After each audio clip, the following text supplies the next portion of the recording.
Hello everyone, hi guys, I welcome you all on behalf of Byju's exam prep. कैसे हैं सभी बच्चे? सारे बच्चे ध्यान से सुन लो। जो एग्जाम आप 4 सितंबर को दे रहे हो गाइस, बहुत जरूरी है। मैं आप लोगों को अभी बता दूं कि आप लोगों का टारगेट जो भी हो, आपको 15 अगस्त तक अपने आप को क्लोज कर लेना है। गाइस याद रखो, 15 अगस्त तक क्लोज कर लो, क्योंकि बचे हुए जो भी दिन होंगे, याद रखिएगा, रिवीजन ही रखना है, रिवीजन के लिए ही।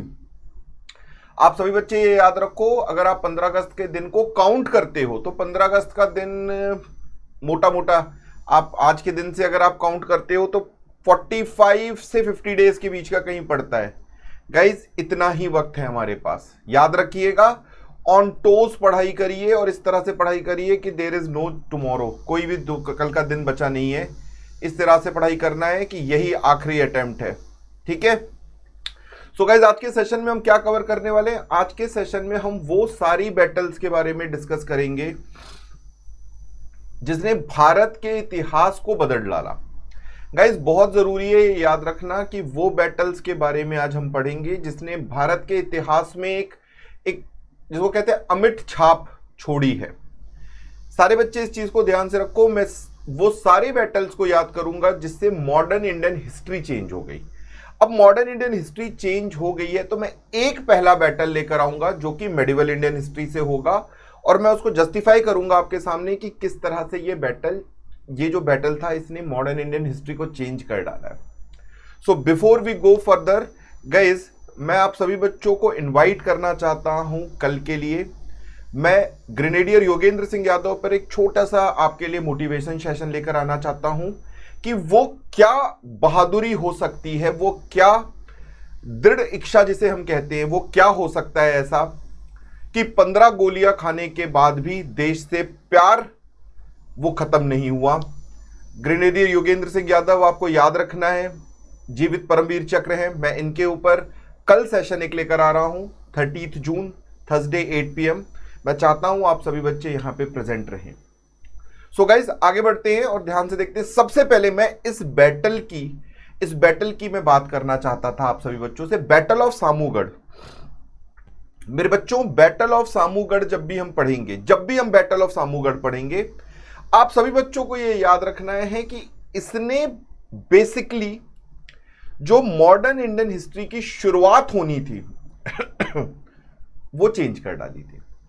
ये बहुत जरूरी फैक्टर है सभी बच्चों को याद रखने का कि मॉडर्न इंडियन हिस्ट्री की जो शुरुआत होनी थी, याद रखिएगा, शाहजहां बादशाह थे। अपने आखिरी वक्त की मैं बात बता रहा हूं, नॉट आखिरी वक्त बट यस, शाहजहां अब थोड़े से कमजोर हो चुके थे। याद रखिएगा 4 बेटे थे शाहजहां के। औरंगजेब, सबसे बड़े बेटे का नाम था दारा शिको, और शाहजहां चाहते थे कि दारा शिको को ही वो अगला बादशाह बनाए। बट जो सबसे एफिशिएंट उनका बेटा था उसका नाम था औरंगजेब, और औरंगजेब इस चीज के पूरे अगेंस्ट था, बिकॉज वो अपने आप को राइट आयर समझता था कि मैं यहां के लिए सबसे ज्यादा सूटेबल हूं। अब मैं सभी बच्चों को यह बात बता देना चाहता हूं कि एक लड़ाई होती है जिसमें औरंगजेब और दारा शिको के बीच की यह लड़ाई थी, जिसे हम कहते हैं बैटल ऑफ सामूगढ़। सामूगढ़ कहां है? आगरा के पास एक छोटा सा गांव है मेरे बच्चों। यहां पर यह लड़ाई होती है और इस लड़ाई ने सब कुछ चेंज कर डाला। आज हम इसका मैं आपको एनालिसिस बताऊंगा कि अगर दारा शिको जीते होते तो शायद जो हिंदू मुस्लिम्स की आज की हम जो बात करते हैं, जो यूनिटी है, ये शायद और गाढ़ी और मजबूत होती। शायद जो एंटी हिंदू स्टैंड लिया था औरंगजेब ने, इससे देश की अखंडता या देश का जो फैब्रिक था वो कमजोर हुआ। अब मैं आप लोगों को एक छोटा सा पॉइंट बताऊंगा, इसको ना समझने वाली चीज है, ये बड़ी ना समझने वाली चीज है। ये समझना क्या है आप सभी बच्चों को? ये समझना यहां पर ये है कि 1707 तक औरंगजेब ने रूल किया था। औरंगजेब की डेथ होती है 1707 में, मतलब जब देश का सबसे बहादुर, सबसे बड़ा आदमी, मतलब जिसने सबसे ज्यादा इस देश को मतलब जिसको कहते हैं आयरन फिस्ट से चलाया इस देश को, ये देश सबसे मजबूत था 1707 तक। फिर क्या हुआ कि हम 1775 में अंग्रेजों से सीधे सीधे हार गए। सिर्फ 50 साल में ऐसा क्या हुआ कि हम जो जिसे अपनी ताकत, अपनी अखंडता का स्रोत समझते थे, हम वो लूज कर गए। मैं आप सभी बच्चों से चाहता हूं, बहुत इंपॉर्टेंट है इस बात को समझना कि ये सामूगढ़ की लड़ाई थी। अगर शायद दारा शिकोह जीतते तो दारा शिकोह इस सिचुएशन को चेंज कर पाते। दारा शिकोह का बहुत बड़ा इंपैक्ट था हिंदू और मुस्लिम कम्युनिटी के ऊपर, तो अगर वो जीतते तो शायद सब कुछ चेंज हो जाता, शायद कुछ और होता, हिसाब कुछ और होता। नाउ मैं अगली लड़ाई के बारे में आप सभी बच्चों को बताना चाहता हूं। इस लड़ाई को कहते हैं बैटल ऑफ करनाल। 1739 की ये लड़ाई थी। इस वक्त भारत में जो मुगल बादशाह रूल कर रहे थे वो थे मोहम्मद शाह। इन्हें हम प्रेम से मोहम्मद शाह रंगीले कहते हैं। थोड़े रंगीले मिजाज के थे और बहुत सारी को करिकुलर एक्टिविटीज में इन्वॉल्व रहते थे, पर देश के बारे में बहुत ज्यादा वरी नहीं करते थे, बहुत ज्यादा देश के बारे में चिंता नहीं थी। आप सभी बच्चों को यह याद रखना है कि मुगलों को बहुत पावरफुल माना जाता था मेडिवल इंडियन हिस्ट्री के टाइम से ही। मेडिवल इंडियन हिस्ट्री के ही टाइम से मुगलों को बहुत पावरफुल माना जाता था। और ये याद रखना है, बहुत जरूरी है मुगलों के टाइम का, कि जब मुगलों को इतना पावरफुल माना गया था तो कोई भी इनसे आके सीधे लड़ने की हिम्मत नहीं कर पाता था। बट औरंगजेब के बाद जिस तरह से धीरे धीरे धीरे धीरे मुगल एम्पायर को घटना शुरू हो गया, कमजोर होना शुरू हो गया, तो ग्रेजुअली होकर क्या जाता है, होता है ये है ग्रेजुअली कि मुगल एम्पायर पूरा का पूरा कमजोर, या मतलब जिसको कहूंगा खंडित हो गया था, कमजोर था। जो अपने सरदार राजा जो हुआ करते थे वही पूरा का पूरा अपने ऊपर कंट्रोल रख के बैठे हुए थे, सारा कंट्रोल। Now I want you guys to understand, this is a very important part. क्या याद रखना है? याद यहां पर हमें यह रखना है कि जो आप बैटल ऑफ करनाल पढ़ते हो, इसमें ईरान के राजा आए थे। कहां से? ईरान से आए थे। इनका नाम था नादिर शाह, और इन्होंने पूरे देश को लूट डाला। बैटल ऑफ करनाल में एक बहुत जरूरी फैक्टर है जो आप सभी बच्चों को याद रखना है कि देश को सिर्फ लूटा नहीं गया है, देश को बर्बाद कर दिया गया। हम वो इंसिडेंट्स पढ़ते हैं कि मयूर तख्त, पिकॉक थ्रोन जिसे हम कहते हैं, पिकॉक थ्रोन लेकर गया। पिकॉक थ्रोन के बाद आपको याद रखना है कि जिसको हम कोहिनूर डायमंड कहते हैं, तो कोहिनूर डायमंड गया। सो ये सारी चीजें थी जो हम लूज कर गए। यहां पर सारे बच्चे इस चीज को याद रखेंगे कि यहां पे बैटल ऑफ करनाल के कारण ये सारी की सारी चीजें हमारे इस देश की हमारे पास से ही खत्म हो गई ना। अगली लड़ाई क्या पड़ती है? अब देखिए, अगली लड़ाई और भी डिफरेंट है। थर्ड बैटल ऑफ पानीपत, तीसरी पानीपत की लड़ाई होती है 1761 में। मुगल्स डायरेक्टली और इनडायरेक्टली केवल और केवल मराठाओं के अंदर आ गए थे। मराठे ही थे पूरे देश में जो अकेले लड़ सकने की दम रखते थे। पावरफुल, अगर आप एक बात कहेंगे तो पावरफुल इकलौता जो एक साम्राज्य या किंगडम बचा था वो मराठों का था। मैं आप सभी बच्चों से चाहता हूं कि इसको बहुत अच्छे से समझें कि थर्ड बैटल ऑफ पानीपत ने क्या चीज चेंज कर दी। इस वक्त तक अंग्रेजों ने भारत में पेनेट्रेशन कर डाला था, ये घुस चुके थे, पलासी की लड़ाई हो चुकी थी। मैं आप सभी बच्चों से चाहता हूं कि ठीक से समझने वाली बात है कि इस वक्त अगर आप पूछें कि एक कोई साम्राज्य जो सीधा टक्कर दे सकता था अंग्रेजों को, वो कौन सा था, तो सीधा टक्कर देने का दम सिर्फ एक ही साम्राज्य में था, वो था मराठों में। मराठों की लड़ाई होती है अफगानिस्तान के राजा मोहम्मद अहमद शाह दुर्रानी के साथ, दुर्रे दुर्रानी कहा जाता है। So this is a very important battle जिसमें मराठे हार गए। अब जो मराठा यहां पर हारते हैं, इसके कारण इस देश में एक बहुत बड़ा पावर वैक्यूम क्रिएट हो जाता है। कोई बहुत बड़ा पावर अब बचा नहीं था जो अंग्रेजों को कंट्रोल कर सके, अंग्रेजों को चेक कर सके। याद रखना, इस टाइम तक मराठे ही थे जो सबसे पावरफुल थे। और मराठों के हार जाने से हुआ क्या? मराठों के हार जाने से हुआ ये कि अब कोई भी ताकत ऐसी नहीं बची थी जो सीधे सीधे अंग्रेजों को रोक सके। ये एक बहुत बड़ा फैक्टर बनता है कि लड़ाई के कारण, इस लड़ाई के कारण बहुत बड़ी जगह मिल गई, बहुत बड़ा स्पेस मिल गया मराठों को, सॉरी अंग्रेजों को लड़ने का। सारे बच्चे बने रहो गाइस, यहां पर ध्यान से सुनो, बच्चे सारे बने रहेंगे, एमसीक्यू भी है एंड में करने के लिए, ठीक है। चलो नेक्स्ट आगे बढ़ते हैं गाइस।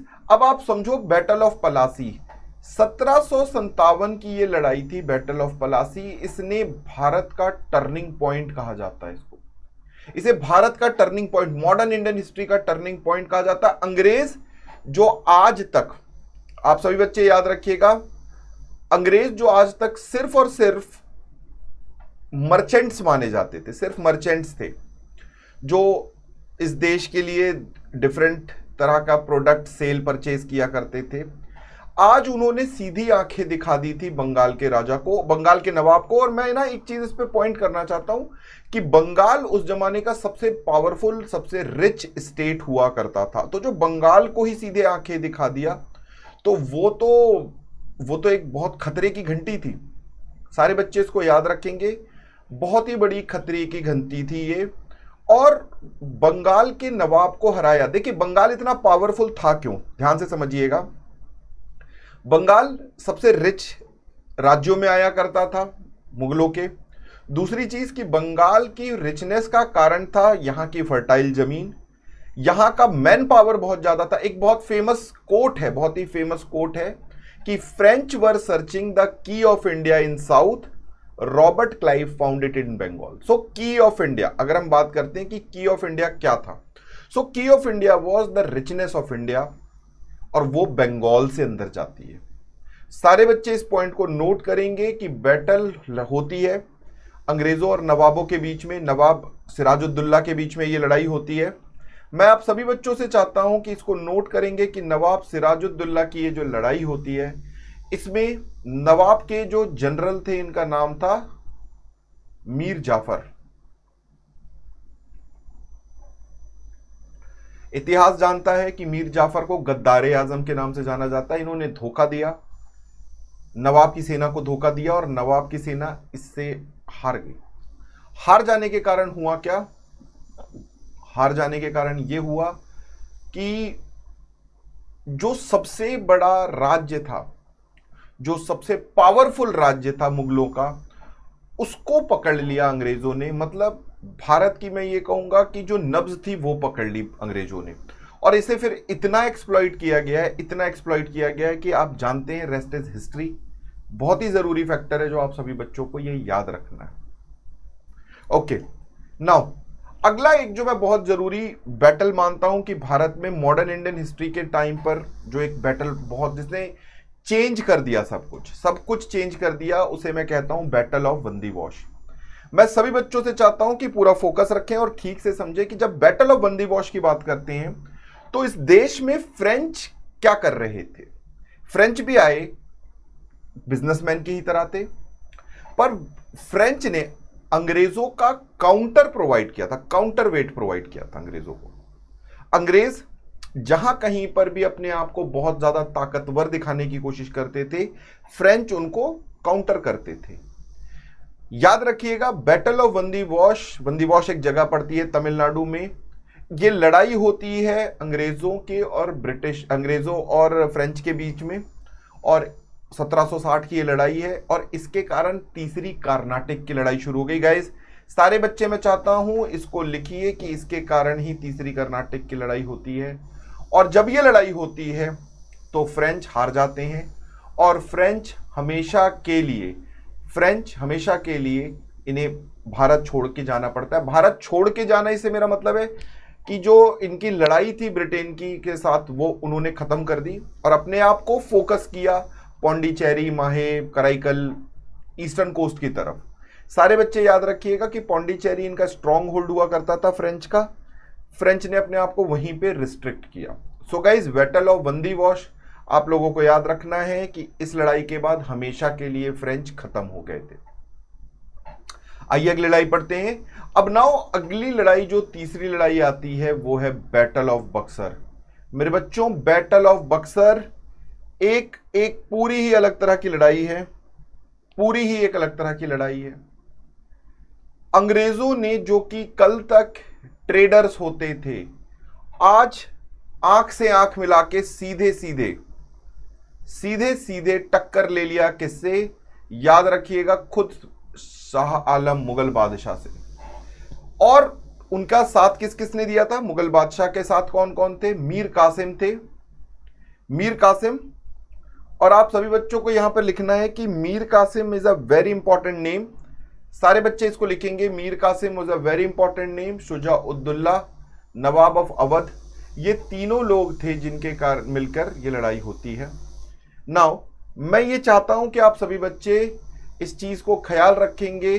क्या याद रखने वाली बात है? याद रखने वाली बात यहां पर यह है कि इस लड़ाई में अंग्रेजों ने हरा डाला तीनों की फोर्सेस को मिला के। देखो, मीर कासिम जो कि बंगाल के नवाब थे, शुजा-उद-दौला जो कि नवाब अवध थे, और शाह आलम जो कि मुगल एम्परर थे, इन तीनों को मिला के हरा डाला। और अगर आप एक आम हिंदुस्तानी के पर्सपेक्टिव से सोचें, अगर आप एक आम हिंदुस्तानी की पर्सपेक्टिव से सोचें, तो ये कितना सरप्राइजिंग होगा एक आम हिंदुस्तानी के लिए कि एक अंग्रेज जो 1000 किलोमीटर दूर से यहां से आया है, उसने ना सिर्फ हमारे सबसे बड़े नवाब को हराया, हमारे बादशाह को भी हरा डाला है। ये एक बहुत बड़ा फैक्टर बनता है। सभी बच्चों को याद रखना है कि सेंस ऑफ इनविंसिबिलिटी आने लग गई थी। इनविंसिबल हुए, वो सब ये मानने लग गए थे कि अंग्रेज तो इनविंसिबल है, हराए नहीं जा सकते, अजेय है। चलिए नाउ, इस लड़ाई के बाद अंग्रेजों ने असली में शासन शुरू किया था भारत के अंदर। Okay, now guys, battle of Imphal. मैं सभी बच्चों से चाहता हूं कि इस बैटल ऑफ इम्फाल को पढ़ें। ये इंडियन नेशनल आर्मी यानी आजाद हिंद फौज की आर्मी, इनकी लड़ाई होती है ब्रिटिश फोर्सेस के साथ, और यहां पे ब्रिटिशर्स जीत जाते हैं। मैं इसको क्लियर कर दूं कि यहां पे ब्रिटिशर्स जीत जाते हैं, बट ये लड़ाई में हिंदुस्तानियों ने अपना लोहा मनवा दिया था अंग्रेजों से। अंग्रेजों ने इस चीज को मान लिया था कि हिंदुस्तानियों में दम है। आजाद हिंद फौज ने अपने आप को प्रूव करा था कि वो इस देश के आने वाले समय में अपने आप को लीड कर सकते हैं। अब ये बात आप सभी बच्चों को याद रखनी है कि अगर मैं इस पर्टिकुलर लड़ाई के बारे में बात करूं, तो ये लड़ाई एक ऐसा फैक्टर हुई थी, एक ऐसी लड़ाई है जिसने भारतीयों के अंदर एक कॉन्फिडेंस क्रिएट किया, एक कॉन्फिडेंस डाला। सो गाइस, ये मैंने टॉप लड़ाइयों का एक बनाया है ग्रुप की, जिसमें सारी की सारी इंपॉर्टेंट बैटल्स हुई थी भारत में। मैं उनके ऊपर ये बनाया है मैंने एक छोटी सी वीडियो। अब मैं चाहता हूं तुम सभी बच्चे इसमें शांति से देखो कि इसमें एमसीक्यूज कैसे आते हैं। ठीक है, नाउ मैं सभी बच्चों से चाहता हूं कि कमेंट बॉक्स में, अब ये क्वेश्चन नंबर 1 है, आप सारे बच्चे क्वेश्चन नंबर 1 का आंसर लिखोगे। 1 का आंसर लिखोगे गाइस। मैं आपको टेलीग्राम पे इसका आंसर शेयर करूंगा। पहले 1 और 1 के आगे ABCD लिखेंगे आप सभी बच्चे। Okay, next is question number 2 लिखो। When Nadir Shah invaded India among the following emperor, who was the emperor at that time. अभी मैंने बताया है, दिमाग लगाइए और 2 लिखकर ABCD डालिए। सारे बच्चों से रिक्वेस्ट है कि प्लीज कमेंट बॉक्स में एक स्टेटमेंट में 1 का आंसर, 2 का आंसर, 3 का आंसर लिखकर ऐसे डालें। ठीक है, मैं सभी बच्चों का आंसर चेक करूंगा कि कौन कौन से बच्चे इसमें पार्टिसिपेट कर रहे हैं। नाउ क्वेश्चन नंबर 3 गाइस, सभी बच्चों से मुझे चाहिए है कि क्वेश्चन नंबर 3 का आंसर दें। British started the dual system of government. कहां पर शुरू किया था अंग्रेजों ने डुअल सिस्टम ऑफ गवर्नेंस को? मेरे बच्चों, ठीक से इसका आंसर फिर से ABCD लिख के डालिएगा, कहां पर इसका आंसर बनता है। नाउ मैं सभी बच्चों से चाहता हूं कि मैंने अभी एक छोटी सी वीडियो बनाई है, 9 मिनट की वीडियो बनाई है कि NDA 2 का कट ऑफ कितना होगा। ध्यान से सुनो गाइस, आप सभी बच्चों को ध्यान से रखना है कि कितने मैं प्रिडिक्ट कर रहा हूं, मैं फ्यूचर प्रिडिक्ट करने की बात कर रहा हूं। इसीलिए मैं चाहता हूं आप सभी बच्चे इस वीडियो को जरूर देखें और प्लीज सर्च इट कि NDA 2 का कट ऑफ कितना जाएगा। इस पर एक बहुत ही छोटी सी वीडियो है, बहुत ध्यान से समझने वाली बात है। और अगला पॉइंट मैं आप लोगों को बता देना चाहता हूं कि 80 डेज में क्या करें, 80 दिन में अगले कैसे आप इस एग्जाम को क्वालिफाई कर सकते हो।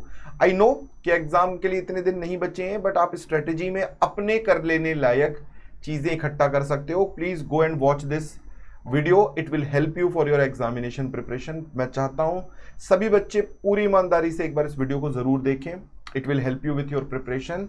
Now I wish all of you very very happy preparation, hard work करिए। और प्लीज सभी बच्चों से मैं बोलना चाहता हूं कि अगर कोई भी डाउट हो, स्टेटमेंट मतलब अपने कमेंट बॉक्स में आप कोट करिएगा, और किसी खास तरह की कोई वीडियो आप चाहते हैं तो please do let me know, please do let me know. Till that time guys, if you think you are going to qualify this exam, अगर आपको लगता है कि आप क्वालिफाई हो रहे हो इस एग्जाम के लिए, तो राइट हो या wish you all the very best guys. Thank you.